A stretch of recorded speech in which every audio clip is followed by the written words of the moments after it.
आपके अंदर मेरे लिए नफरत है, आपके अंदर मेरे लिए गुस्सा है, आपके लिए मैं पप्पू हूँ। दोस्तों, आज की वीडियो आपके प्रिय राहुल गांधी की कांग्रेस पार्टी के इतिहास में होने वाली है, क्योंकि आपको तो पता ही है राहुल गांधी जी उर्फ पप्पू जी भारत को जोड़ने की यात्रा पर निकले। पर मुझे समझ में नहीं आ रहा कि भारत टूटा कहाँ से है। भारत तो पहले से ही अखंड है। लगता है राहुल गांधी जी का अपना सपना जो कि प्राइम मिनिस्टर बनने का था वो टूट गया था, उसे जोड़ने के लिए निकले। अगर भारत जोड़ना है तो यात्रा पाकिस्तान में निकलनी चाहिए, क्योंकि भारत से अगर कोई टूटा है तो वो है पाकिस्तान, जिससे बनने में यानी भारत को तोड़ने में इन्हीं की पार्टी कांग्रेस का हाथ है। आज की इस वीडियो में पुष्पेंद्र जी की वो स्पीच है जो उनकी पार्टी की काला इतिहास बता रही है। आओ पहले वीडियो देखते हैं, फिर मिलते हैं। गांधी जी के हजारों कामों के ऊपर सवाल उठ सकते हैं, डिबेट हो सकती है, ये ठीक किया गांधी जी ने, ये गलत किया। लेकिन ये कोई नहीं कह रहा कि वो भारत के राष्ट्रपिता नहीं है। ये राष्ट्रपिता कब बने, कब रेजोल्यूशन पास हुआ कि वो हमारे पिताजी हैं, ये हमें बताया नहीं गया। भाई हमें पता तो चल जाता कि हमारे पिताजी ये हैं। वो कब कौन सा रेजोल्यूशन पास हुआ और देश में कहां पे ये इतना बड़ा माहौल बना कि देश के सारे लोग उनको राष्ट्रपिता बनाना चाहते हैं। अपने देश को भरोसा दिलाया और पूरी ताकत से कहा कि पाकिस्तान अगर बना तो मेरी लाश पे बनेगा। मैं एक उसकी सिमिलरिटी नहीं खींचना चाहता, और उस दौर में बहुत सारे लोग थे जो गांधी जी को, उनकी क्या ताकत थी कि जब वो नोआखली के दंगों में गए तो जहां हिंदू मुसलमान लड़ रहे थे, हाथों में तलवारें थी लोगों के, लोगों ने हथियारों से हाथ से उनके तलवारें गिर गईं। गांधी जी के कहने से इतनी स्ट्रांग अपील थी। तो नाथूराम गॉडसे को भी लगा कि यह देश महफूज है, कम से कम ये गांधी के होते हुए नहीं होगा। आप में से किसी ने 15 अगस्त 1947 को जब इस दिल्ली में जश्न मनाया जा रहा था तो बंगाल में और पंजाब में क्या हो रहा था, ये किसी को अंदाजा है? ये क्यों नहीं देश को बताया गया? और हिंदुस्तान के कौन से डॉक्यूमेंट में लिखा है कि 15 अगस्त 1947 को भारत आजाद हुआ था?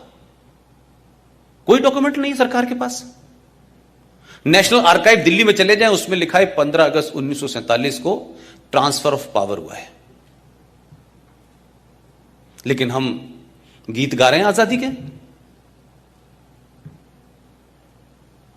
लिहाजा गांधी जी ने जो भरोसा देश को दिया, कोई तस्वीर ऐसी याद है हिंदुस्तान के किसी छोटे बड़े अखबार में कि जिस दिन 15 अगस्त को झंडा फहराया जा रहा था तो गांधी क्या कर रहे थे, गांधी थे कहां, कहां बैठे हुए थे? कोई प्रतिक्रिया है उनकी? तो ये आजादी जिसको आप आजादी कह रहे हैं, जिसको हम सब लोग आजादी समझ रहे हैं, जिसमें 21 लाख लोगों की सरकारी रिकॉर्ड के हिसाब से मौत हुई है, सबसे ज्यादा लाशें पंजाब से की, सबसे ज्यादा उसके बाद लाशें बंगाल में हुई। गांधी के हत्यारे की चिंता है लोगों को। 21 लाख लोगों का मर्डर हुआ, 21 लाख लोग मारे गए, उनका जिम्मेदार कौन है? उसकी भी कोई जिम्मेदारी लेगा कि नहीं लेगा? वो किसके खाते में जाएंगी भाई? और क्या इस देशवासियों से पूछा था आपने कि हम एक लाइन खींच देंगे पंजाब से और एक लाइन खींच देंगे बंगाल में और ये मुल्क को हम बांट देंगे? ये किसने तय किया था? कौन कॉन्स्पिरेटर थे? क्या गांधी जी को नहीं पता? क्या गांधी जी की सहमति से नहीं हो रहा था? कि गांधी जी को नहीं पता था कि कौन कौन लोग इसमें शामिल हैं? तो गांधी जी की क्या प्रतिक्रिया थी भाई? अंबेडकर से उनका किसी बात पे विवाद हो गया तो अंबेडकर जी के पास पहुंचे और कहा कि मैं आपकी बात से सहमत नहीं हूं, और धरने पे बैठ गए। तो अंबेडकर जी के शब्द हैं, उन्होंने कहा गांधी जी आपकी जरूरत इस देश को है, आप अनशन मत करिए, मेरी बात ठीक है, लेकिन क्योंकि आप देश के लिए जरूरी हैं इसलिए मैं आपकी बात की वजह से अपनी बात वापस ले रहा हूं। फिर एक दूसरी घटना घटी जब सुभाष चंद्र बोस को कांग्रेस का अध्यक्ष बनाया गया, तब भी गांधी जी ने धरना दे दिया। मैं आज पूछता हूं 2019 में, गांधी जी जब जिन्ना अपनी जिद पे अड़ गया था कि पाकिस्तान को बांटेंगे, तो आप उसके सामने धरने पे क्यों नहीं बैठे थे?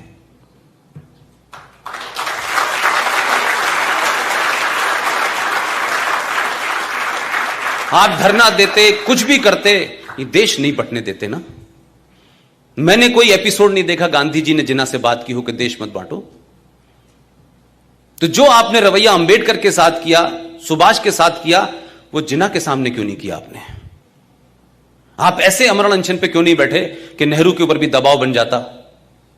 आपने तो उस कॉन्स्पिरेसी में शामिल हुए आप कि जिस जवाहरलाल नेहरू को 14 में से एक भी वोट नहीं मिला था, फिर भी आपने अपने हाई मॉरल ग्राउंड को स्टार्ट किया और कहा पटेल से, क्या कहते कि नेहरू की हार मेरी हार है, और पटेल जी ने कुर्सी छोड़ दी। तो पहली ईवीएम हैकिंग तो आपने तब कर ली थी और ओपनली किया आपने।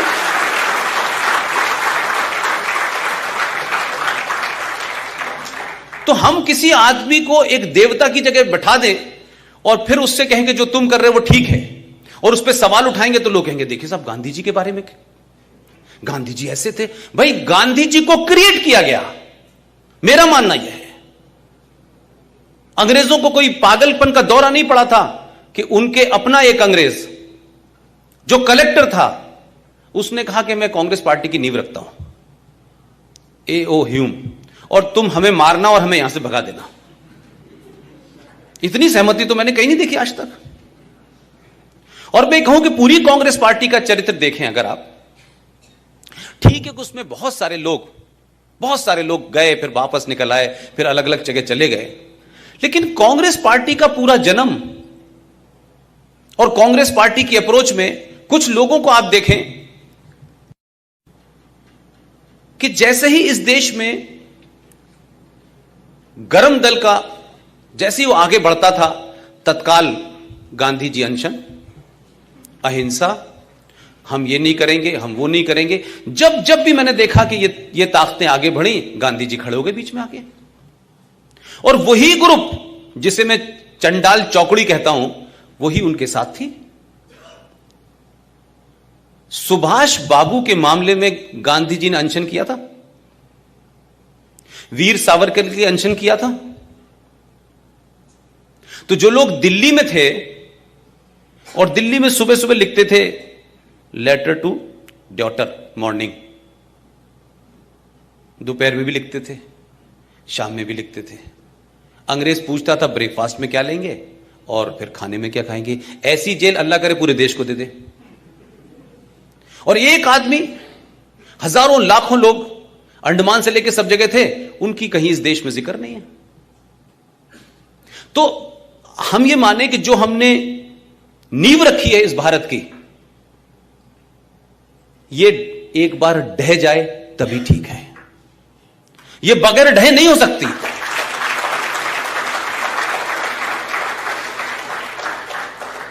हमने ये देश इसलिए आजाद नहीं कराया था कि नेहरू जी प्रधानमंत्री बन जाएं 16 साल, और उनकी ताजपोशी जब मुमकिन होती है, जब इस देश के एक आदमी को, आज के रिकॉर्ड्स में अगर कहूं तो 1945 में उस आदमी को अंग्रेजों से मिलकर नहीं हटाया गया। क्या सुभाष चंद्र बोस 1945 में गायब हुए, उसमें नेहरू जी के अलावा दूसरी फोर्सेस नहीं थी? और ये बात मैं इसलिए कहता हूं कि अब से 6 महीने पहले जो हम लोगों की पिछले 4 साल से लड़ाई चल रही थी, वो पूरे तौर पे समाप्त हो गई। आप सबको पता होगा कि 6 महीने पहले हम लोगों ने सुभाष चंद्र बोस के सिलसिले से जो सिलसिला चल रहा था कि उनके सारे डॉक्यूमेंट को डीक्लासिफाई किया जाए, वो क्लासिफाई भी हुए। लेकिन बड़ी लड़ाई यह थी कि भारत का प्रधानमंत्री पहली बार आजाद भारत में 15 अगस्त के अलावा 21 अक्टूबर को जब सुभाष चंद्र बोस ने यूनाइटेड भारत में आजादी की घोषणा की थी, उस वक्त मेरा ख्याल है कि दुनिया के 11 देशों ने उसको मान्यता दी थी। यह डर कांग्रेस के लोगों को लगा कि हम तो ट्रांसफर ऑफ पावर में बैठे हैं कि हमारा नंबर आने वाला है, ये बीच में कहां से आ जाएगा। तो क्या कॉन्स्पिरेसी हुई कि 43 से 45 तक सुभाष गायब हो गए, और अभी 6 महीने पहले जब भारत के प्रधानमंत्री 21 अक्टूबर को भारत के लाल किले पे 15 अगस्त के अलावा दोबारा गए और झंडा फहराया।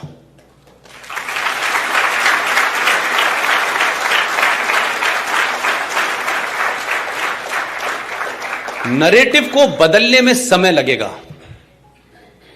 अगर यह भारत आज बन रहा होता तो आपकी लड़ाई बहुत मुश्किल नहीं होती।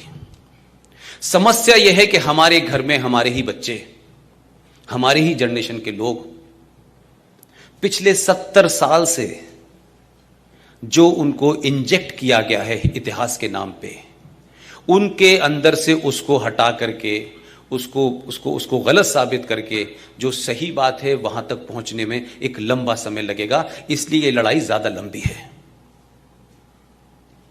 इसलिए गांधी जी का नाम लेते ही कुछ लोग चिल्लाने लगते हैं। इसलिए जैसे ही वीर सावरकर का नाम आता है वो गद्दार था। आपने खुद ही नैरेटिव गढ़ दिया है कि वीर सावरकर ने गद्दारी की और चिट्ठी लिखी। लेकिन वही लोग देश के ये नहीं बताते कि 1980 में मैडम इंदिरा गांधी ने जो सावरकर के परिवार को चिट्ठी लिखी है वो एक किताब है, उसमें पब्लिश हुई है। उसमें उन्होंने कहा है कि सावरकर भारत की धरती का वो सपूत है जिसने भारत की आजादी में बहुत बड़ा रोल प्ले किया है। उसके वारिस कह रहे हैं, उसके परिवार के लोग कह रहे हैं, और उसकी पार्टी ये कह रही है कि सावरकर ने तो माफी मांगी थी। अब एक नैरेटिव बन गया है तो उस नैरेटिव को हटाने में समय लग रहा है। सॉरी। देखा दोस्तों, यकीन तो नहीं हो रहा इस पे, क्योंकि पिछले 70 सालों से हमारे दिमाग में भरा गया कि आजादी कांग्रेस के कारण मिली और उस इतिहास को छुपा दिया जिसे भारत की जनता को जानना जरूरी था। इस भारत को बनाने में कितना खून बहा, कितने लोगों ने कुर्बानी दी, वो सब छुपा दिए गए, या फिर ऐसे बताया गया जिनका महत्व ज्यादा नहीं था। बस हमें कांग्रेस की भूमिका के बारे में बताया गया कि वही थी जिसके कारण देश आजाद हुआ। पर क्या ऐसा था? आप पुष्पिंदर जी की बातों को मानते हो? मैं तो मानता हूँ। और तो मुझे लगता है बंटवारा भी कांग्रेस की देन है, क्योंकि प्राइम मिनिस्टर नेहरू जी को बनना था। इसी वजह से लाखों लोगों का खून की होली खेली गई। मेरी एक बात समझ में नहीं आई कि जब मजहब के आधार पर बंटवारा हुआ था तो हम क्यों सेकुलर बने? क्या जरूरत थी? हम जब हिंदू मुस्लिम का बंटवारा हो ही रहा था तो ऐसे करने का क्या कारण था? मुझे तो लगता है सिर्फ एक ही कारण था, वो थे नेहरू जी, क्योंकि उनकी महत्वाकांक्षा प्राइम मिनिस्ट्री की थी।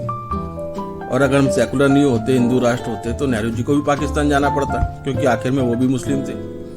और फिर उन्होंने मक्कारी का वो खेल खेला जिसे आप सेकुलरिज्म कहते हैं, और जिसका जहर आज हमें पीना पड़ रहा है। आप क्या समझते हो? अपने विचार कमेंट बॉक्स में लिखो और पुष्पिंदर जी की इस मुहिम को आगे बढ़ाओ, शेयर करो, सब्सक्राइब करो अगर पसंद आई हो तो। जय हिंद, जय भारत। खत्म। Bye bye, tata, good bye, गया।